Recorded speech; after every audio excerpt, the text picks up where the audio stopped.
What up, y'all? It's me, Gospel Lee, and I just want to take a few moments to talk about how Friend Zone came to be. The idea for the whole song started, I believe it was in June. I was at a summer camp, I was performing there, and the speaker after me was talking to middle school students about the friend zone and like all these different situations that would let you know that you're in the friend zone.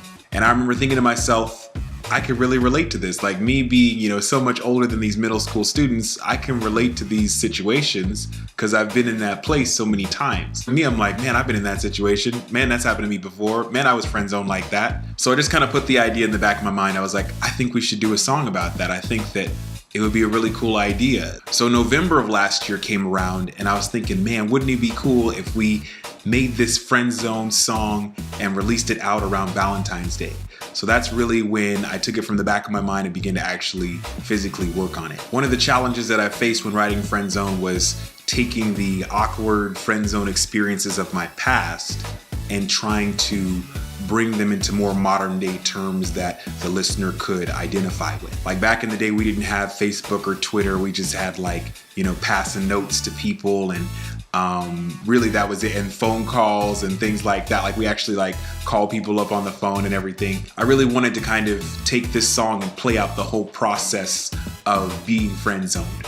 From the excitement of, oh man, there's this girl, she's fantastic, she's the only other girl in the world, oh my gosh, to, oh man, now we're really cool, to now I think we need to go to the next level, to what the heck just happened. I thought that we were on the same page. So I really enjoyed being able to use the song to kind of play out that entire process. Now that I'm on the other side of all those awkward friend zone experiences, I can tell that story, but I can also offer words of wisdom.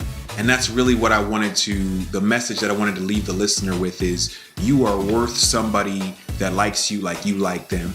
And if you're in a relationship situation, friendship, where it's not being reciprocated, I'm not saying to leave that friend, but you can leave that friend zone and move on to somebody else. And I think that, what I'm trying to get through and say is, when you know who you are, when you know what you're worth, you won't allow yourself to be friend zoned by somebody.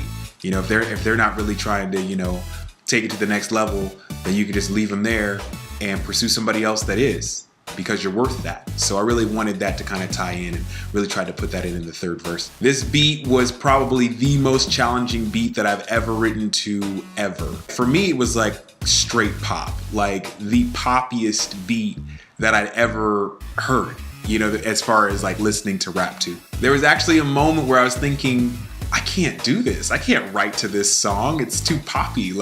Give it to somebody else. This is too poppy. And I almost didn't write the song. But I said, nope, I'm gonna do it. I feel like I can do this. So I prayed, and my girl prayed for me, and just really prayed, I really need to write this song. I want to write this song with this beat. I don't want to just not write the song because the beat is different from what I'm used to. And so the end result was I was challenged, but I was also really stretched. And it left me feeling like I can write to anything. So that is how Friend Zoned came to be. Shout out to all the players who involved and loaned their talents and time to the project. There's still a couple things that we're gonna do with this song, so just stay tuned for that, because what's coming is gonna be fun.